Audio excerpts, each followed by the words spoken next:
Vizita në Kosovë e presidentit austriak Heinz Fischer dhe nënshkrimi i marrëveshjes së stabilizim asociimit me Bashkimin Evropian duket se kanë shtensionuar disi situatën e rënduar politike në Kosovë. Partitë opozitare njoftuan se do të jenë të pranishme në sallën e kuvendit mëngjesin e së njëjtës, kur ligjvënësve do t'u drejtohet me një fjalim kreu i shtetit austriak dhe ditën e hënë kur parlamenti do të ratifikojë MSA-n.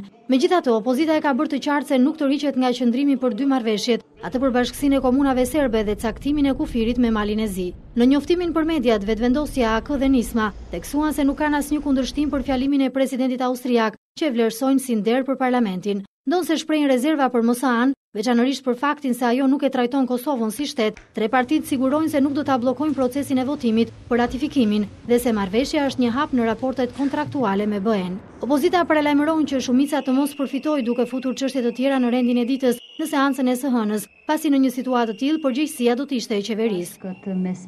Ndërkaq, pas dështimit të përpjekjeve për një takim të përbashkët të spektrit politik për zgjidhjen e krizës, presidentja Jahiaga deklaroi se do ta dërgojë në gjykatën kushtetuese marrëveshjen për bashkësinë e komunave me shumicë serbe.